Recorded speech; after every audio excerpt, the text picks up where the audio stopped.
My husband said I made him uncomfortable at a party.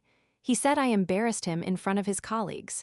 So I spent weeks trying to be smaller, quieter, better. Until I found his secret notebook.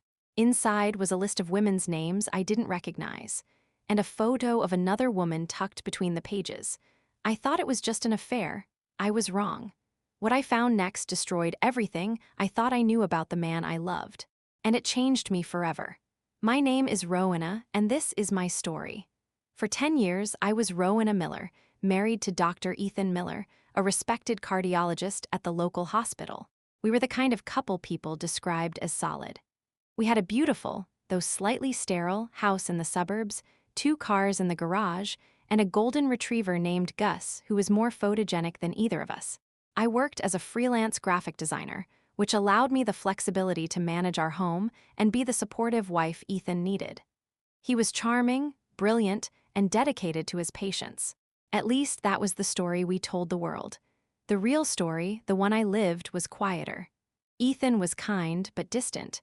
He provided for everything, but his presence in our home often felt like that of a polite guest. He was there, but not entirely. I chalked it up to the stress of his job. Saving lives takes a toll, I told myself.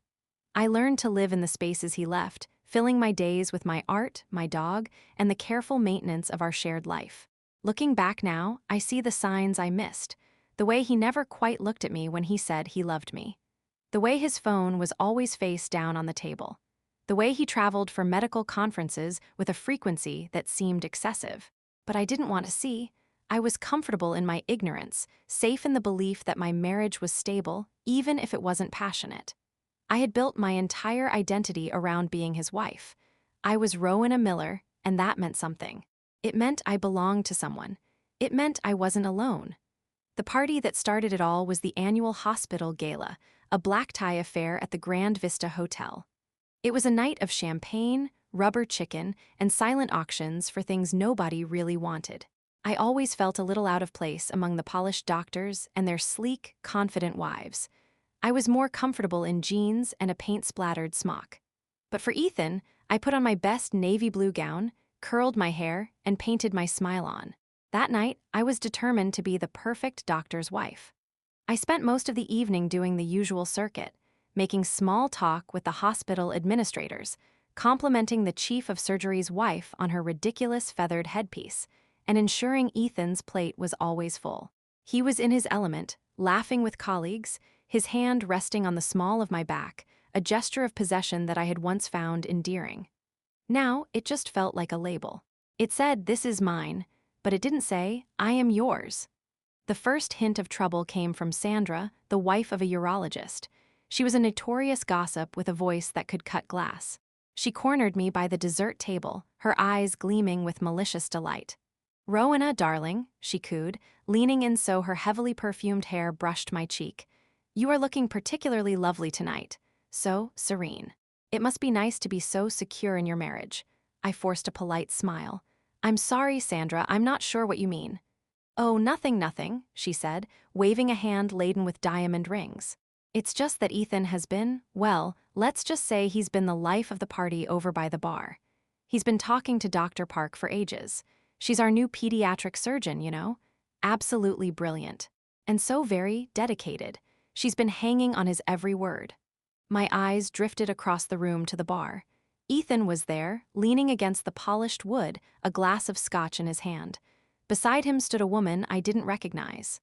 She was young, probably in her early 30s, with sleek black hair pulled back in a severe ponytail and a sharp, tailored pantsuit that screamed confidence.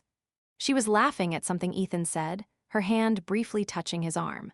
It was a perfectly innocent gesture, the kind of thing that happened 1,000 times at these events. But Sandra's words had planted a tiny, sharp seed of doubt in my mind. I dismissed it. Ethan was a flirt. It was part of his professional charm. He was just being friendly to the new doctor. The seed, however, began to sprout later that evening. We were in a cluster of people, and the conversation had turned to embarrassing childhood stories. I was recounting a silly tale about Ethan getting his head stuck in the banister at his parents' house. Everyone laughed, including Ethan, but I felt his hand tighten on my back, a subtle squeeze that was more of a warning. As the laughter died down, the new doctor, whose name I now knew was Myra, looked at me with a curious smile. "You must know everything about him by now," she said. 10 years of marriage. You're probably the only person in the world who knows all his secrets." I opened my mouth to make a light-hearted reply, but Ethan cut in smoothly. "Rowena knows me better than anyone," he said, his voice warm but with an undertone I couldn't quite place. "She knows, for instance, how much I hate having my childhood humiliations brought up in public." He smiled at me, but his eyes held a flicker of something else. Annoyance? Shame? I felt a hot flush creep up my neck. I had embarrassed him. The perfect doctor's wife had made a social misstep. The drive home was silent, the kind of heavy silence that feels like a physical weight in the car. As Ethan pulled into our driveway, he finally spoke. "Rowena, we need to talk about your behavior tonight." His voice was calm, measured, the voice he probably used to deliver difficult diagnoses to his patients. "My behavior?" I was genuinely confused. "You were hovering," he said, still not looking at me. "You kept bringing me food, interrupting my conversations. And that story about the banister, it was demeaning. You made me look foolish in front of my colleagues. You made me uncomfortable." The word hung in the air, cold and sharp. Uncomfortable. I had made my husband uncomfortable. I felt a familiar wave of guilt wash over me. Maybe he was right. Maybe I had been too clingy. Maybe I didn't know how to act in his world. I apologized. "I'm sorry, Ethan. I didn't mean to. I was just trying to be a good wife." "I know you were," he said, finally turning to me, his expression softening into that practiced look of kindly patience. "But sometimes, your lack of social grace can be a liability. You get anxious and you cling. It's something you need to work on for us." I nodded, tears pricking at my eyes. He reached over and patted my hand. "It's okay.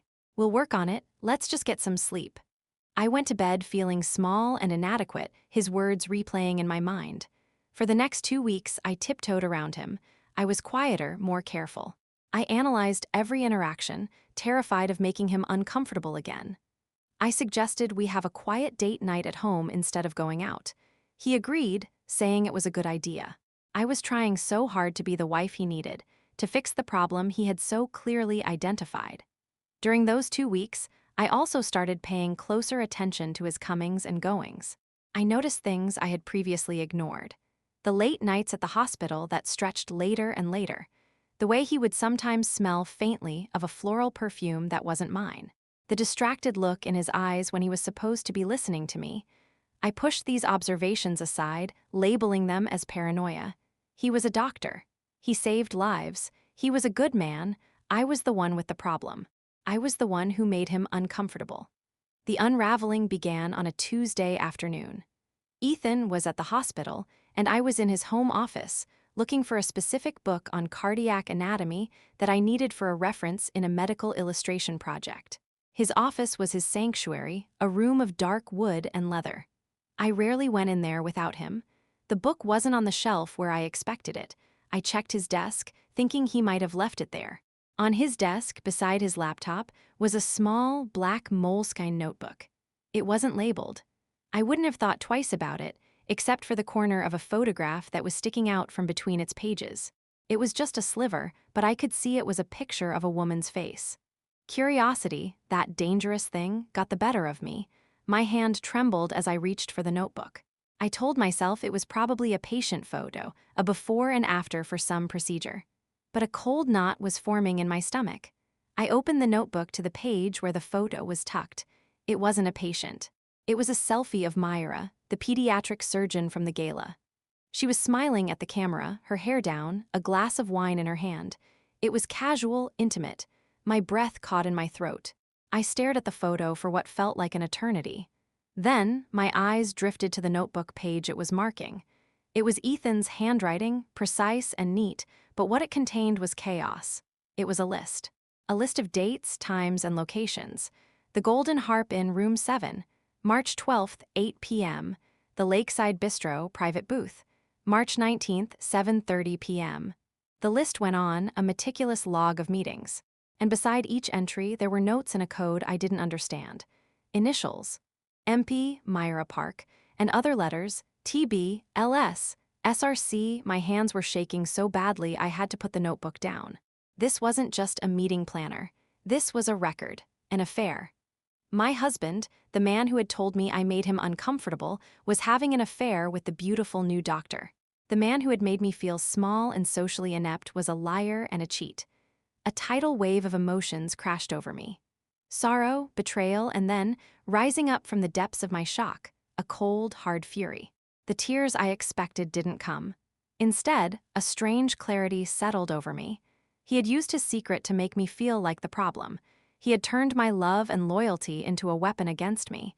He had played me for a fool. But as I stood there, staring at the evidence of his betrayal, I knew I couldn't just crumble. I couldn't just confront him. He would lie. He would twist it. He would make me doubt what I had seen. He was too skilled at that. No, if I was going to do this, I was going to do it right. I needed to know everything. The notebook was just the beginning. It wasn't just about Myra. The other initials, the other dates, there was more to this story. My story was no longer going to be about the wife who made her husband uncomfortable. It was going to be about the wife who found out the truth. I took the notebook. I took a photo of every single page with my phone. Then I placed it carefully back on his desk, exactly as I had found it, making sure the corner of the photo was still visible. I left the office and closed the door behind me. My heart was pounding, but my mind was racing, already forming a plan. For the next few days, I became a ghost in my own home, but a watchful one. I smiled at Ethan, I made his coffee, I asked about his day. And he, comfortable in his secret, continued to treat me with that same polite distance, occasionally throwing in a comment about how much more relaxed I seemed, how I was doing a much better job of not hovering. The condescension in his voice, which I once mistook for concern, now dripped with poison. My investigation began in earnest. The other initials in his notebook were my first clue. I started with the most obvious one, SR. See, after some careful searching on his computer when he was in the shower, I found a file in his personal cloud storage, buried deep within a folder labeled Archived Cases. It was a list of women's names, dates of birth, and medical record numbers. Next to several of them were the same initials from his notebook. SR was Sarah Reynolds. A quick, public records search on my phone revealed her address. She lived about 45 minutes away in a modest town. The C next to her name, I realized, probably stood for completed. The next name was LS Linda Shields, then TB Teresa Bello, all women, all living within a 100-mile radius. I didn't know what it meant yet, but a chilling pattern was forming. Why would my cardiologist husband have a secret, coded list of women's names with dates and locations? It felt wrong, deeply wrong. This wasn't just a list of affair partners. This was something else. I spent hours online, searching public records, old news articles, and legal databases. I found an obscure mention of a lawsuit against Mercy Hospital from 5 years prior, but the details were sealed. The plaintiff's name was Sarah Reynolds. My heart pounded. This was it. This was a connection. I printed out everything I could find and started a file of my own. I named it Evidence and hid it in the back of my studio closet behind a stack of canvases. My chance to get closer to the truth came from an unexpected source. My best friend, Chloe, called, completely unaware of the storm inside me. "Rowena, a bunch of us are going to that new wine bar in the old textile mill on Friday. You have to come, no excuses, you've been a hermit." I almost said no, but then I realized this was the perfect opportunity. "That sounds great, Chloe," I said. "Is it just us girls?" "Mostly," she said. "Oh, I think my friend Jen is bringing her new boyfriend's sister. She just moved here. She's a doctor at the hospital, actually. Super nice, you'll like her." My blood ran cold. "A doctor. What's her name?" I asked, trying to keep my voice light. I think Jen said her name was Myra. Yeah, Dr. Myra Park." The universe, it seemed, was handing me an opportunity. Friday night arrived, and I spent an hour getting ready. I chose a simple but elegant dress, did my hair and makeup with a precision I usually reserved for client presentations. I wasn't going to this wine bar as Rowena, the insecure wife. I was going as an investigator. I walked into the bustling wine bar, the exposed brick and warm lighting a stark contrast to the ice in my veins. I spotted Chloe immediately at a large table in the corner, and there, next to her, was Myra. Chloe waved me over. "Rowena, over here." As I approached, Chloe made the introductions. Myra, this is my best friend, Rowena. Rowena, this is Myra. Myra's smile was flawless, her eyes bright. She extended a perfectly manicured hand. Rowena, it's so nice to meet you. I think we have a mutual acquaintance. Ethan Miller. We work together at the hospital. I took her hand. It was warm and dry. Yes, of course, I said, my voice steady. He's mentioned you, the new pediatric surgeon. He says you're incredibly talented. It was a lie. He had never mentioned her at home, not once. Her smile widened slightly, a flicker of something in her eyes. Did she know I knew? No, she couldn't. I was just the boring wife. The evening was a masterclass in acting. I laughed, I chatted with the other women, I sipped my wine. All the while, I was watching Myra. She was smart, engaging, and genuinely funny. She talked about her work with a passion that was captivating, and I hated her. Not just for sleeping with my husband, but for the easy confidence she possessed, the very thing Ethan had told me I lacked. She was everything I was not. Towards the end of the night, when the others were deep in conversation, Myra turned to me. So, Rowena, Chloe tells me you're a graphic designer. That's so creative. It must be nice to have a job where you can just be yourself. It was a simple, innocent comment, but it felt like a barb. It has its moments, I said, forcing a smile. And you, pediatric surgery must be incredibly demanding. Lots of pressure. She nodded, taking a sip of her drink. It can be, but it's rewarding. You have to be able to compartmentalize, you know? Leave the stress at the hospital door. Not everyone can do that. She paused, her eyes meeting mine. Some people let the pressure get to them. They need an outlet. An outlet. The word hung in the air. Was that what she was? Ethan's outlet? A wave of nausea hit me, but I swallowed it down. This was my chance. I imagine you get to know your colleagues pretty well, working under that kind of pressure, I said, my tone light and conversational. You must see a different side of them than we do at these social things. She laughed, a tinkling sound. Oh, absolutely. You see who cracks and who thrives. You see who's in it for the right reasons and who's just going through the motions. She leaned in a little, her voice dropping. Ethan, for instance, at the hospital, he's the picture of cool confidence, but I've seen him when a case is tough. He's intense. It's a different energy. A different energy. The phrase felt loaded. He's always been driven, I said, my own voice sounding far away. I'm sure his work is his whole world.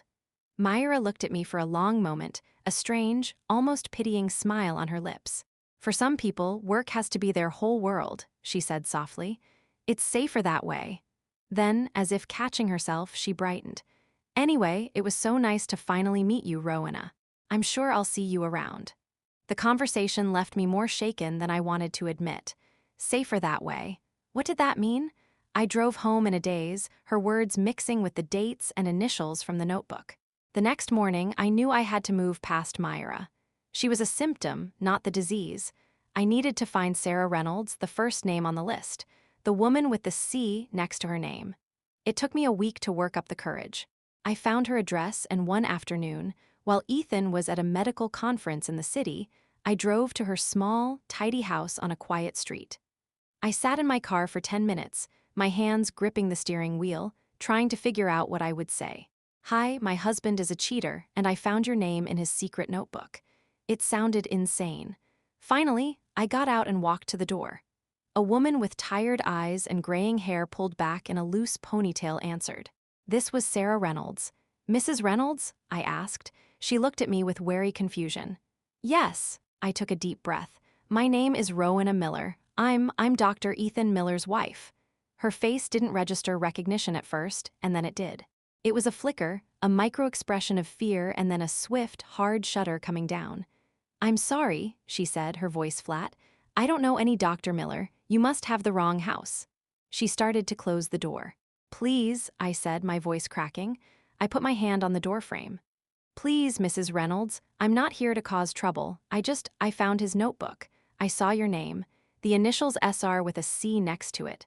I don't know what it means, but I have to know the truth about my husband. She stopped, her hand still on the door. She stared at me, searching my face for something. Deception, maybe, or a trap. What she must have seen was a desperate, hurting woman. After a long, tense silence, she opened the door a little wider and sighed, a sound heavy with resignation. You'd better come in. Her living room was clean but sparsely furnished. She offered me a cup of coffee, which I accepted just to have something to do with my hands. She sat across from me in an armchair, her own cup cradled in her lap. She didn't look at me for a long time. She stared at the cold fireplace. "It was 5 years ago," she finally began, her voice low and steady. "My husband, Tom, he had a heart condition, a bad one. He needed a specialist. Everyone said Dr. Miller was the best. We were terrified, but we had hope. Dr. Miller was so confident, so reassuring. He took charge. He made us feel like everything was going to be okay." She paused, her jaw tightening. Tom's surgery was scheduled. It was a long, complex procedure, but Dr. Miller said the success rate was high. He told us not to worry, that he'd take care of everything. Her eyes finally met mine, and in them, I saw a pain so deep it took my breath away. "He made a mistake, Mrs. Miller, a simple, stupid mistake. He nicked an artery. Tom bled out on the table. They couldn't save him." The words hit me like a physical blow. I gasped, my hand flying to my mouth. "Oh my God. Mrs. Reynolds, I'm so sorry." She held up a hand to stop me. "We sued, of course. The hospital settled out of court. There was a non-disclosure agreement, a gag order. I got money, but it didn't bring Tom back. And the worst part, the very worst part, was that your husband never admitted it. In the settlement, there was no admission of guilt. He got to keep his reputation. He got to keep his career. He paid a price in money, but the hospital paid it, not him. He just went on, saving other people's lives while my Tom was in the ground." I was frozen, the coffee mug cold in my hands. The C in his notebook, completed. It was a settlement, a case he had closed. He wasn't just a cheater. He was a man with a secret history, a man whose mistakes were covered up with money and silence. The other names on the list, they weren't lovers. They were victims. Women whose husbands he had failed, families he had shattered. "There were others," I whispered, more to myself than to her. Mrs. Reynolds nodded slowly. "I'm sure there were. He's too careful to make just one mistake. But he's also too smart to let it ruin him. He learned how to bury them, with money, with lawyers, with silence." She looked at me, and this time her gaze was softer. "Why are you really here, Mrs. Miller?" I told her. I told her about the party, about him telling me I made him uncomfortable, about the notebook, about Myra. I told her everything. When I was finished, I was crying. She listened without interrupting. When I was done, she reached over and took my hand. "He's a master manipulator," she said quietly. "He uses people. He used my Tom's hope, he used my grief, and now he's using your love. He makes you feel small so he can feel big. He makes you the problem so he isn't." Her words were like a key, unlocking something inside me. This wasn't just about an affair. This was about a pattern of destruction. A man who built his perfect life on the ruins of others. I left Sarah Reynolds' house with a new purpose. The sorrow was still there, but it was now alloyed with a steely resolve. I was no longer a wife scorned. I was an avenging angel. I had a list, I had a motive, and I had nothing left to lose. The next few weeks were a blur of covert investigation. Using the initials from Ethan's notebook, I managed to track down 3 more women from the list. Each story was a variation on a terrible theme. A misdiagnosis that led to a fatal delay in treatment. A surgical error during a routine procedure. A failure to follow up on critical test results. In each case, the result was the same. A dead husband, a grieving wife, and a quiet, confidential settlement that protected Dr. Ethan Miller's pristine reputation. The C next to their names meant closed. He kept them as trophies, as reminders of the lives he had extinguished and the secrets he controlled. The realization was horrifying. The man I had shared a bed with for 10 years was a monster. I met Linda Shields at a small park near her home. She was pushing her grandson on a swing when I approached. Her story was different from Sarah's, but equally devastating. Her husband had gone to Ethan for a routine checkup. Ethan had dismissed his symptoms as anxiety, told him he was fine. 3 weeks later, her husband dropped dead of a massive heart attack. The autopsy showed clear signs of a blockage that should have been detected. Linda had sued, and the hospital had settled quickly. She had signed the NDA, but the guilt of not pushing harder, of trusting the doctor, ate at her every day. "It's like he stole the time we should have had," she told me, her eyes wet with tears. "We had plans. We were going to travel, see the country, and it was all taken away because that man was too arrogant to listen." Teresa Bello was the hardest to find. Her case was the most recent, only 2 years old.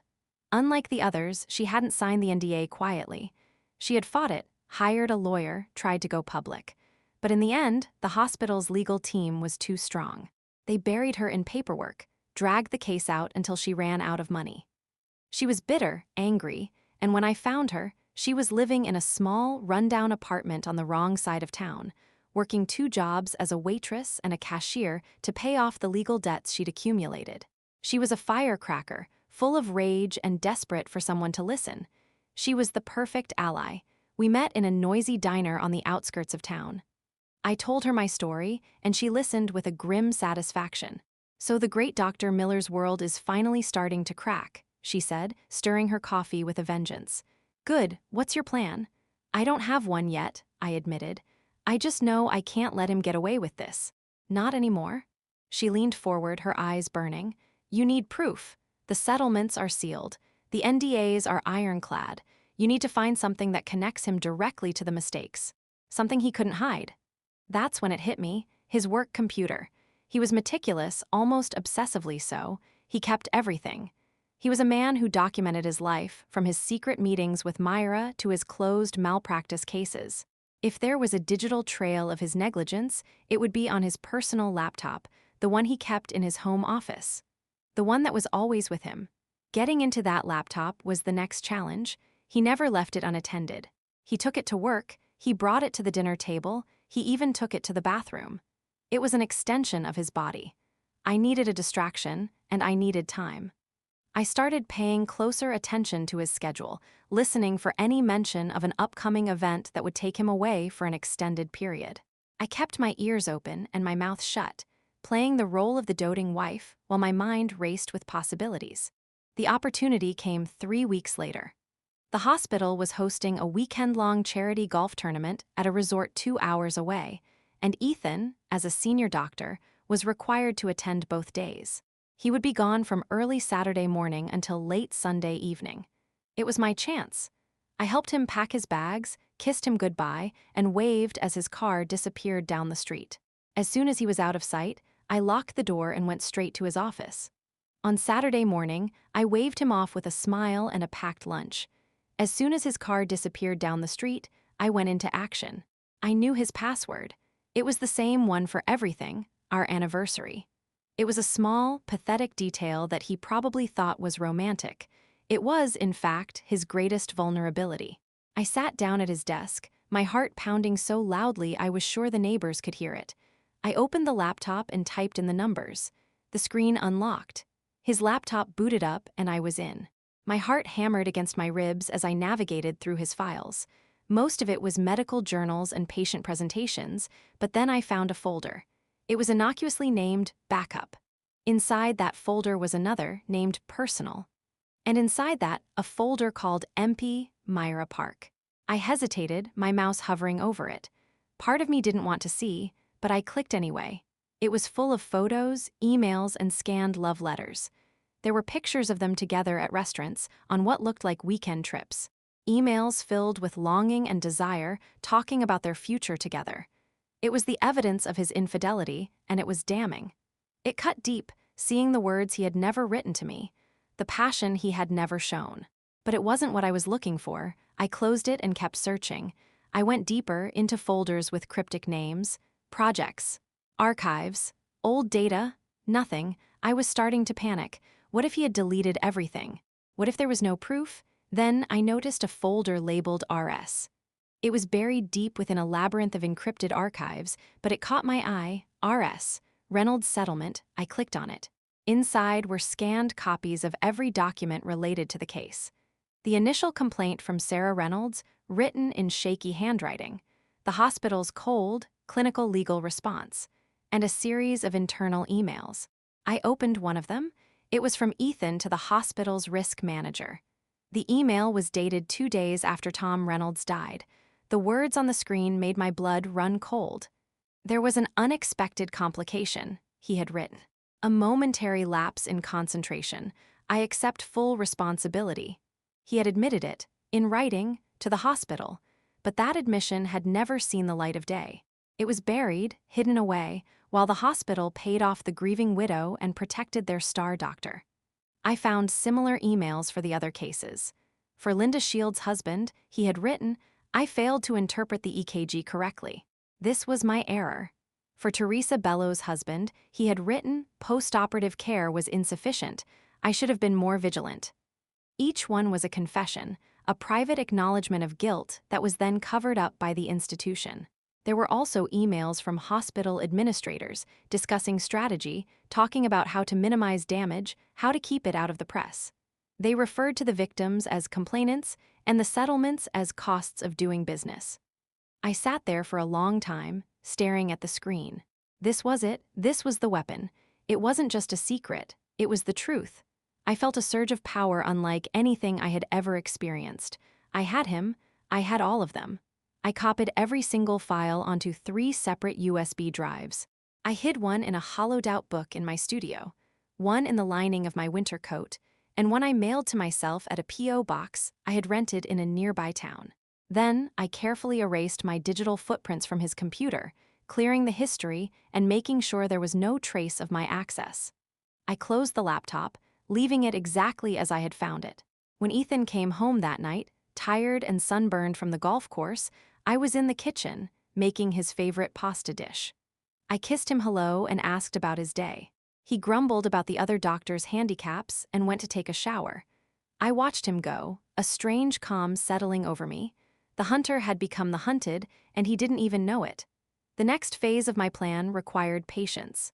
I contacted a lawyer, a woman named Patricia Holloway who specialized in medical malpractice from the plaintiff's side. I had chosen her because she had a reputation for being a pit bull, unafraid to take on big hospitals.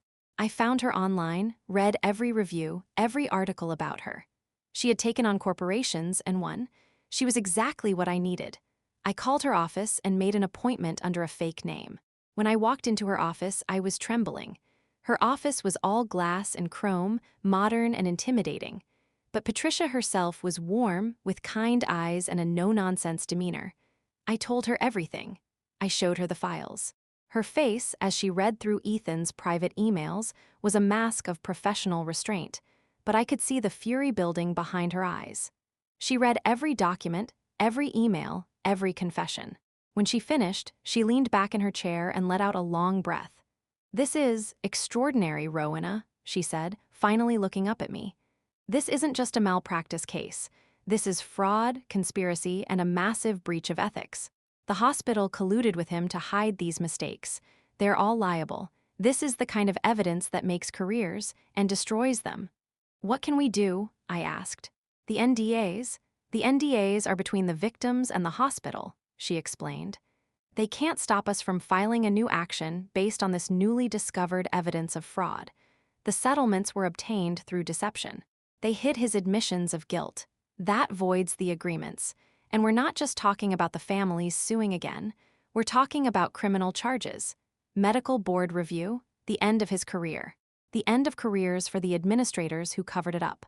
"But I'm his wife," I said, the reality of it hitting me. "If I do this, I destroy him. I destroy our life. Everything we built." Patricia leaned forward, her expression softening just a fraction. "Rowena, he destroyed those women's lives. He destroyed their families. He's been lying to you for years. The life you think you have is a lie. What's left to destroy? A house, a bank account?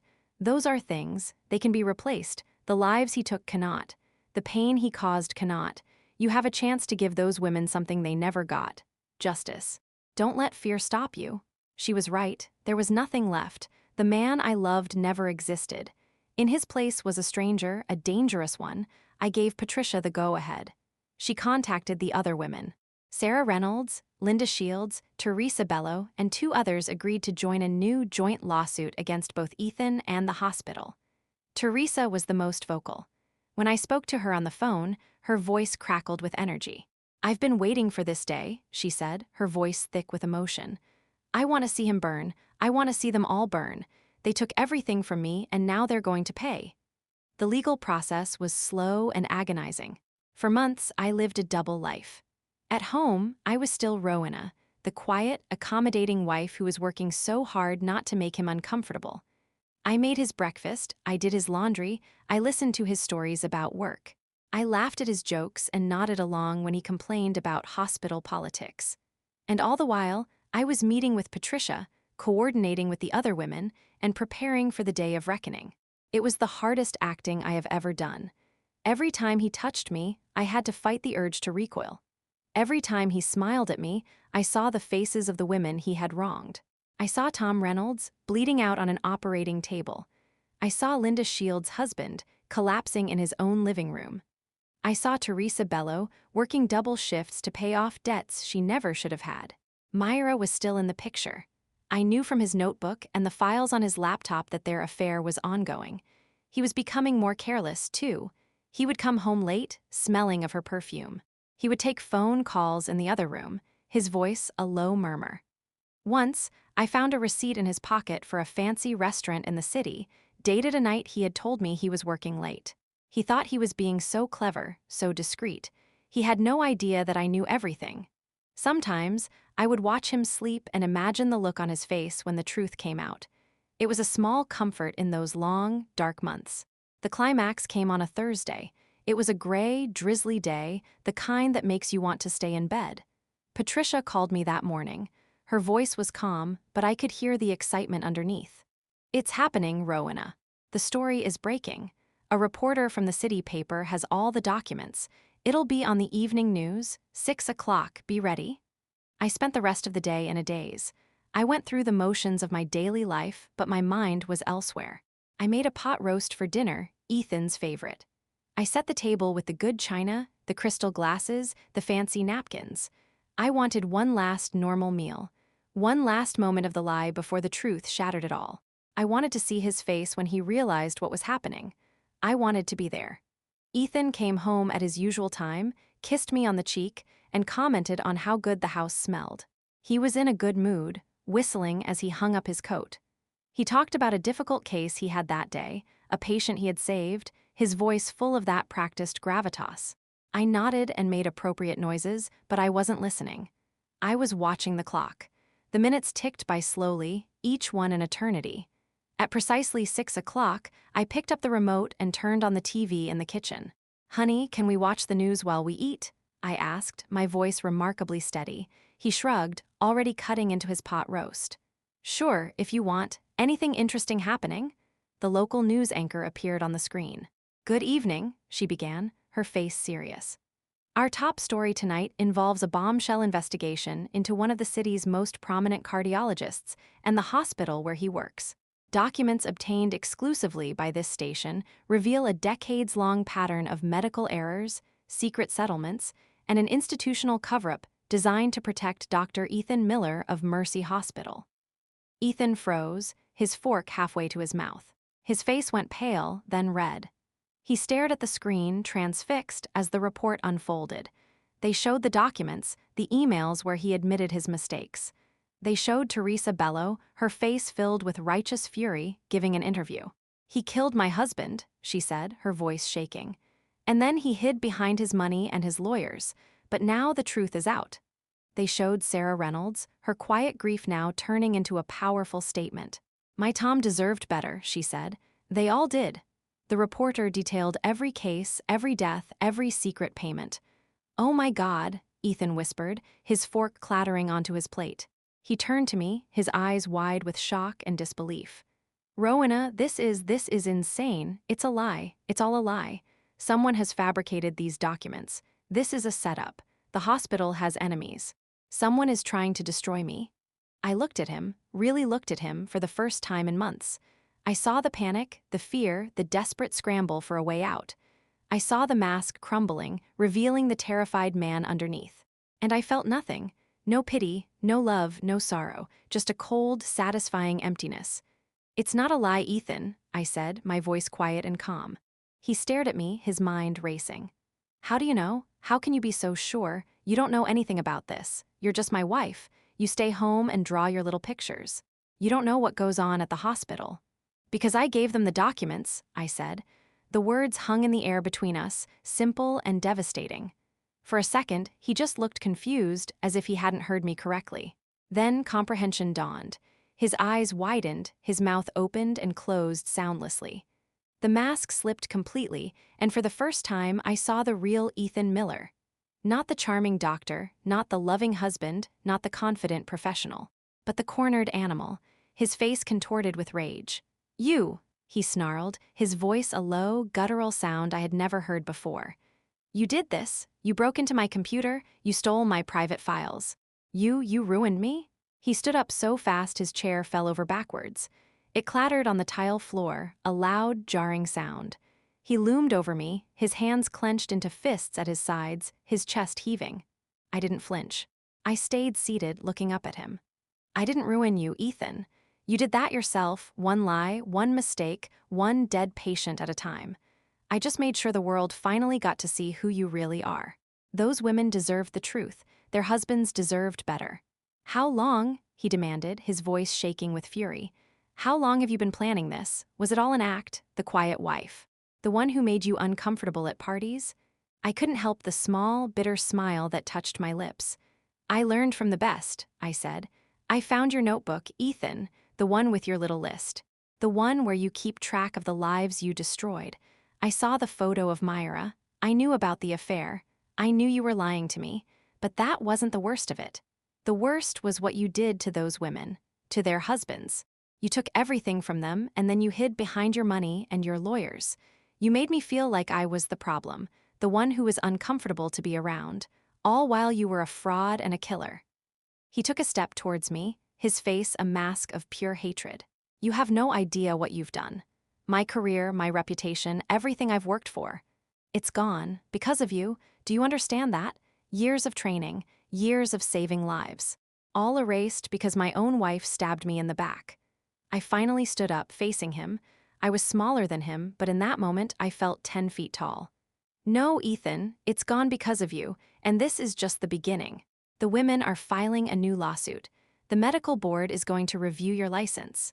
The police are investigating the hospital for fraud. Your whole world is going to crumble, brick by brick. And I'm going to be here, watching. I'm going to enjoy every minute of it." He stared at me, speechless. The phone started ringing, then his cell phone buzzed, and buzzed again. It was the hospital, the reporters, his lawyer. The world was already caving in.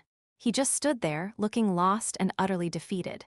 The rage drained out of him, replaced by a hollow, desperate confusion. He didn't know what to do, he didn't know where to turn. I picked up my plate, walked over to the sink, and calmly scraped the remains of the pot roast into the garbage disposal. I turned it on, the loud grinding noise filling the silence of the kitchen. When it stopped, I turned to him. "I think you should leave now," I said. He didn't argue. He didn't say another word. He just grabbed his phone and his car keys and walked out the door without another glance. I watched his taillights disappear down the driveway, and then I locked the door behind him. I leaned against it for a long moment, my body finally beginning to shake. The adrenaline was wearing off, leaving behind a profound exhaustion and a strange, hollow peace. I had done it. It was over. The weeks that followed were a media circus. The story was huge. It was on every news channel, every front page. Ethan was suspended from the hospital. The police launched a criminal investigation. The women's lawsuit was front-page news. I was hounded by reporters, cameras shoved in my face every time I left the house. But I said nothing. My lawyer, Patricia, handled all the statements. I just wanted to be left alone to process everything, to grieve the life I had lost and figure out who I was now. Ethan tried to contact me, of course. He left desperate voicemails, sent pleading text messages. At first, he was angry, blaming me for everything, calling me a traitor. Then he was pitiful, begging for my forgiveness, saying he still loved me, that we could get through this together. I deleted them all without listening. There was nothing he could say. The divorce was quick and uncontested. He was in no position to fight.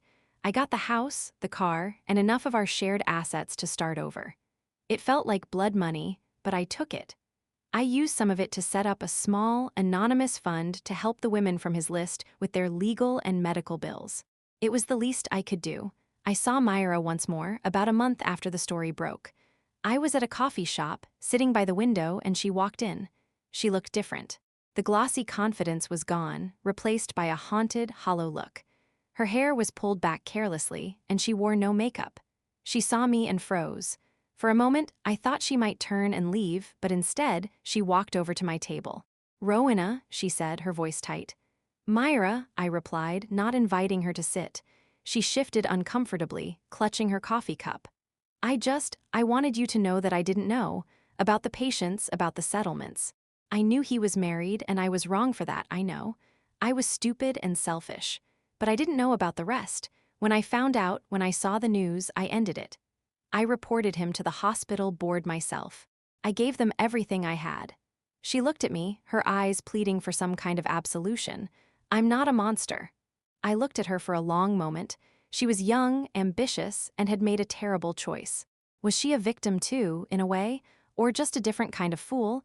I didn't have the energy to figure it out. I didn't care anymore. "I hope you can live with your choices, Myra," I said quietly. "I have to live with mine." I picked up my coffee and walked out, leaving her standing there. I didn't need her apology. I didn't need her guilt. I just needed to move on, and that's what I'm doing now. It's been 3 months since that night in the kitchen. The house feels different now.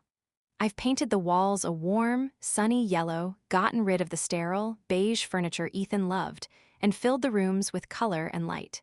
My art studio, once a small, cramped space in the back, is now the largest room in the house. I have canvases everywhere, paints in every color.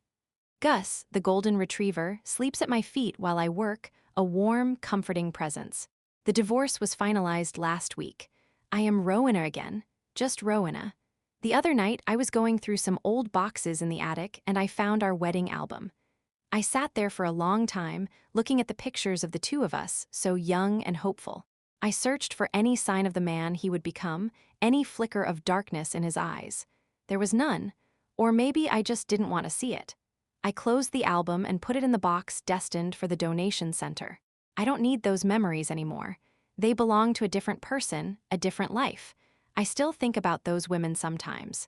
Sarah Reynolds, Linda Shields, Teresa Bello, the others. I think about their husbands, the men who trusted my husband with their lives and lost everything.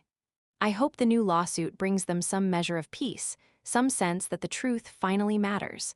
I know it won't bring their loved ones back, but maybe it will help them sleep a little easier at night. Teresa called me last week. The lawsuit is moving forward. She sounded lighter, happier than I had ever heard her. "We're going to win," she said, "and it's because of you." As for Ethan, his trial is set for next month. He's out on bail, living in some small apartment across town, his career in ruins. I read in the paper that the hospital is facing billions in lawsuits and multiple criminal investigations. Several administrators have already resigned. His name is now synonymous with medical fraud and cover-up. The great Dr. Miller is a pariah. I heard through the grapevine that he's working at an urgent care clinic in a bad part of town, the only place that would hire him. The irony is not lost on me. I should feel triumphant. I should feel vindicated. And in a way, I do. The revenge is complete. The man who told me I made him uncomfortable, who used my love as a shield for his monstrous secrets, has been exposed and destroyed. He is nothing now, a footnote in a scandal, a cautionary tale. But the dominant feeling, as I sit here in my quiet, colorful living room with the rain pattering against the window, is not triumph. It's not anger. It's not even sadness. It's a deep, abiding peace. The kind that comes from finally knowing the truth, no matter how ugly it is. The kind that comes from reclaiming your own story. He tried to make me the villain in his narrative, the clingy, socially awkward wife who was a liability. He tried to make me small, but I found his secret, and in doing so, I found myself. I am not the woman who made him uncomfortable. I am the woman who set her world on fire to find the truth, and from the ashes, built something new. Something real. Something that is entirely and unapologetically mine. My name is Rowena, and this is my story.